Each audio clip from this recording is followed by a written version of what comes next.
원효로 3가는요, 이제 오른편에 있는 1구역하고 2구역으로 나눠서 재개발이 진행되고 있고, 요 도로를 기준으로 요 위에가 1-1구역, 아래가 1-2구역으로 나눠져 있고요. 2구역 같은 경우에는 2-1, 2-2, 2-3 이런 식으로 나눠서 진행을 좀 하고 있습니다. 그래서 원래는 전체적으로 하나의 모습으로, 하나의 구역으로 진행되는 게 가장 베스트하긴 한데, 사실 역세권 활성화가 되는 재개발 구역하고 아닌 구역하고의 그런 이제 이견이 있을 수밖에 없거든요. 그래서 대로변에 붙어 있는 이 아래쪽 블록들은 역세권 활성화로 재개발이 진행될 것 같고, 그리고 위쪽 부분이 신속통합으로 될 거다라고 보시면 됩니다. 그리고 원효로 3가의 2-2구역 같은 경우에는 동의서를 거둔 지 얼마 안 됐는데도 벌써 동의율이 63% 정도 넘어갔죠. 그래서 원효로 3가 일대는 재개발을 굉장히 오랜 시간 동안 지속적으로 해왔던 지역이에요. 그래서 이 지역에 어떤 재개발을 하겠습니다 라고 하고, 그 재개발 사업이 주민들의 사업성을 극대화시켜줄 수 있는 그런 재개발 사업이다 라고 생각되면 동의율 나오는 것에 대해서는 크게 걱정은 안 하는 지역 중에 하나가 이 원효로 3가라고 보시면 될 것 같고요.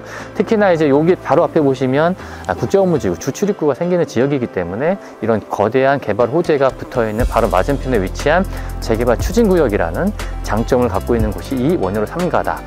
정원정의 재개발 부동산 인사이트. 안녕하세요, 정원정입니다. 오늘은 제가 오랜만에 원효로 3가 일대에 나왔는데요. 원효로 3가는 국제업무지구의 주출입구 맞은편에 위치하고 있다 보니까 국제업무지구의 가장 큰 수혜를 잇는 지역 중에 하나죠. 그래서 많은 투자자분들이 원효로 일대에 투자했을 때 가장 1순위로 꼽는 지역이 원효로 3가 일대가 되겠습니다. 그렇지만 재개발 측면에서는요, 워낙 입지가 좋고 노후도가 되다 보니까 재개발을 추진하고자 하시는 주체들이 좀 많이 난립되어 있습니다. 그래서 재개발적인 측면에서는 속도가 좀 더딘 게 아닌가라는 생각이 드는 지역이기도 합니다. 하지만 원효로 3가는 재개발도 재개발이지만 국제업무지구라는 가장 큰 개발 호재를 보고 투자를 하는 거고, 국제업무지구가 개발될 때마다 지가 상승은 지속적으로 있었기 때문에 재개발도 물론 되면 좋겠지만 재개발보다는 국제업무지구에 영향을 좀 더 많이 받는 지역이다라고 생각하시고 투자를 결정하시는 것도 좋을 것 같고요. 그렇지만 그럼에도 불구하고 노후도나 재개발에 대한 움직임들은 지속적으로 있는 지역들이기 때문에 국제업무지구 플러스 재개발 이슈까지 했을 때 가장 큰 효과를 볼 수 있는 지역이 원효로 3가 일대가 되겠습니다. 그 안에서도요, 원효로에 붙어있는 지역들은 원효로 3가 1구역하고 2구역은요, 역세권 활성화를 위한 움직임이 오래전부터 있었던 지역이고요. 그리고 이 아래쪽 말고 상단부에는 신속통합으로 하는 동의서도 진구하고 있는 지역입니다. 특히나 2구역 같은 경우에 동의율이 60%가 넘었다는 그런 얘기들도 있고요. 그래서 원효로 일대는 재개발이 진행되면, 그리고 아주 오랫동안 재개발을 진행해 왔었기 때문에 재개발이 진행되기만 하면 동의율이나 이런 것들은 충분히 나올 수 있는 지역이다라고 생각이 됩니다. 하지만 어떤 재개발이냐에 따라서 주민들이 가지고 가는 사업성이나 자산가치의 상승분이 달라질 수 있기 때문에 주민분들에게 가장 유리한 재개발을 선택하고 추진해야 된다고 생각을 합니다. 원효로 쪽에 붙어있는 지역들은 역세권 활성화 재개발 사업으로 진행을 해야 해당 구역의 소유자분들이 가장 큰 혜택을 볼 수 있을 거라고 생각을 합니다. 그렇지만 원효로 일대 역세권 활성화를 어떤 분들은 그렇게 알고 계세요.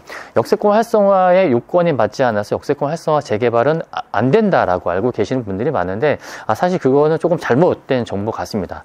우리가 신속통합하고 역세권 재개발하고는 완전히 다른 개념인데요. 신속통합 같은 경우에는 예를 들어서 주민들이 구역을 정하고 동의서를 걷어서 서울시에 제출을 하면 서울시에서는 가능성 여부, 정비 사업의 필요성 여부를 판단해서 정비 계획을 직접 신통기획안이라는 정비 계획을 수립해 주는데요.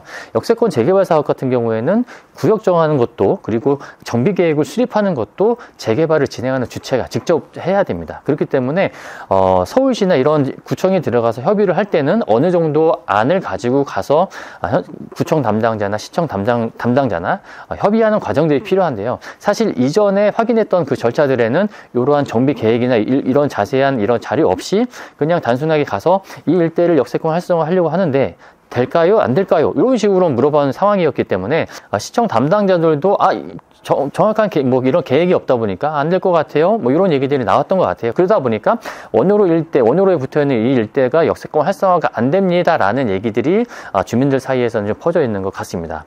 그렇지만 오늘 제가 말씀드리고 싶은 거는요, 우선 원효로 3가 1구역 같은 경우에는 정비업체가 서울시랑 직접 컨택을 해서 요 일대가 역세권 활성화 재개발 사업이 가능하다라는 얘기를 어느 정도 얘기가 들었고, 원효로 3가 1구역의 추진준비위원회하고 정비업체 간에 어느 정도의 계약이 성립되어 있다는 이런 얘기들이 들렸기 때문에 조만간에는 원효로 3가 1구역도 역세권 활성화 재개발 사업을 위한 주민 설명회나 동의서류를 걷는 그런 움직임들이 있지 않을까, 그렇게 예상을 해봅니다.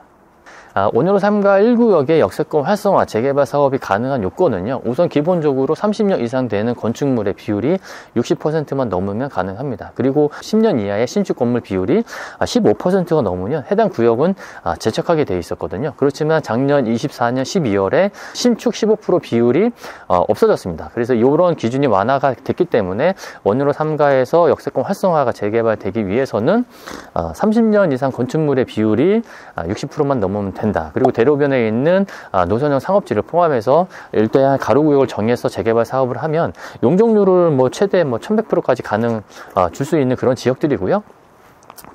특히나 이제 원효로 3가 같은 경우에는 국제업무지구 바로 맞은편에 위치하고 있잖아요. 그래서 원효로 3가 같은 경우에는 호텔이나 업무시설이 들어와도 충분히 수요가 있는 그런 지역이기 때문에 용적률을 최대로 한 1100%까지 뽑는다 하더라도 충분히 사업성이 있는 지역들이다.